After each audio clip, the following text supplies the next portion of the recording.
கட்டிலில் தூங்கிக் கொண்டிருந்தவரின் கழுத்தில் ஒரே போடாக போட்ட கட்டுவிரியன் பாம்பு.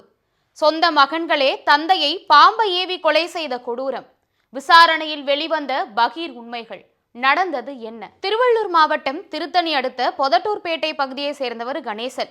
இவர் அரசு பள்ளியில லேப் டெக்னீஷியனா வேலை பார்த்துட்டு வராரு. கணேசனுக்கு மோகன்ராஜ், ஹரிஹரன் அப்படின்னு 2 மகன்கள் இருக்கிறாங்க. இந்த நிலையில கணேசன் மேல 4 இன்சூரன்ஸ்கள் இருக்கிறதாகவும் அதன் மதிப்பு கிட்டத்தட்ட 2.5 கோடிக்கும் மேல இருக்கும் அப்படின்னு சொல்லப்படுது. இந்த நிலையில தூங்கிக் கொண்டிருந்த கணேசனை கடந்த செப்டம்பர் மாதம் பாம்பு ஒண்ணு கழுத்துல கடிச்சு கணேசன் சம்பவ இடத்திலேயே உயிரிழந்திருக்காரு. இதைத் தொடர்ந்து கடித்த பாம்பையும் அடித்து அவர்களுடைய மகன்கள் 2 பேருமே மருத்துவமனைக்கு கொண்டு போய் கொடுத்திருக்காங்க. அதுல கணேசனை கடிச்சது கட்டுவிரியன் பாம்பு அப்படின்றது உறுதி செய்யப்படுது. தன்னுடைய தந்தை இறந்து விட்டாரே அப்படின்ற சோகம் கூட இல்லாம அவருடைய மகன்கள் மோகன்ராஜ், ஹரிஹரன் ஆகிய 2 பேருமே இன்சூரன்ஸ் பணத்தை வாங்குறதுலயே ரொம்ப ஆர்வம் காட்டியதாக சொல்லப்படுது. அது மட்டும் இல்லாம கணேசன் இன்சூரன்ஸ் போட்டு 6 மாதம் ஆன நிலையில உயிரிழந்திருக்காரு. இதனால சந்தேகமடைந்த இன்சூரன்ஸ் நிறுவனங்கள் காவல்துறையினரிடம் புகார் தெரிவிக்கிறாங்க.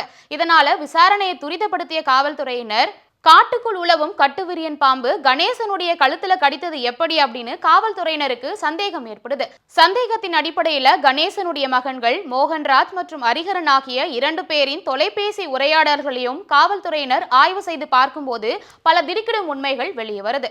மோகன்ராஜ் மற்றும் ஹரிஹரன் ஆகிய 2 பேருக்குமே கடன் தொல்லை அதிகமா இருந்திருக்கு.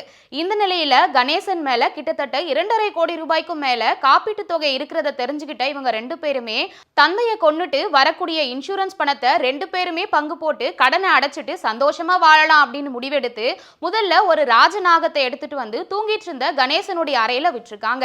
ஆனா அந்த ராஜநாகம் கணேசனை எதுவுமே செய்யாம அப்படியே போயிட்டு இருக்கு. இதைத் தொடர்ந்து தன்னுடைய நண்பர்களின் உதவியோட கட்டுவிரியன் பாம்பை ஒண்ணு கொண்டு வந்து தூங்கிட்டு இருந்த கணேசன் மேலேயே தூக்கி வீசியிருக்காங்க. அந்த பாம்பும் கணேசனுடைய கழுத்துல கடிச்சு கணேசன் சம்பவ இடத்திலேயே உயிரிழந்திருக்காரு. இந்த தகவல்களின் அடிப்படையில கணேசனுடைய மகன்களை கைது செய்த காவல்துறையினர் அவர்களுக்கு உதவிய நண்பர்களையும் கைது செய்து சிறையில அடைக்கிறாங்க.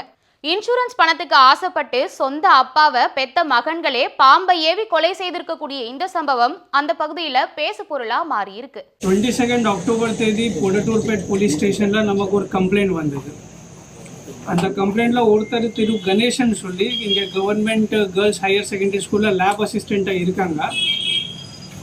அவர் வந்து ஸ்னேக் பைட்ல இறந்துட்டாங்க, பாம்பு கிடச்சி இறந்துட்டாங்க சொல்லி நமக்கு கம்ப்ளைண்ட் வந்தது. பட் இந்த மாதிரி ஒரு கேஸில் ஒரு இறந்த நபருக்கு இத்தனை இன்சூரன்ஸ் இருக்குது, அதில் சில அவங்க சஸ்பிஷன் ரேஸ் பண்ணாங்க.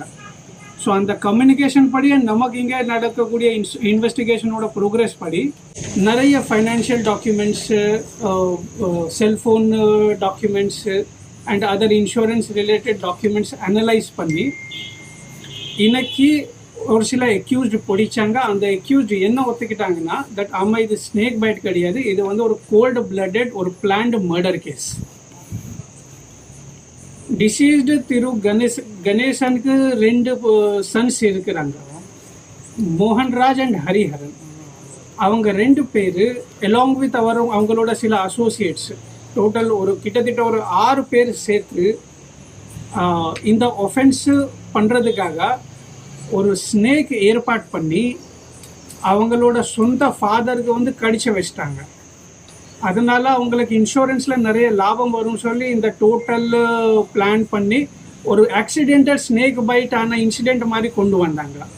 But due to the meticulous investigation done by the எஸ்ஐடியோட மெடிக்கல் இன்வெஸ்டிகேஷனால இது நமக்கு மர்டர்ன்னு நமக்கு தெரிஞ்சிருச்சு.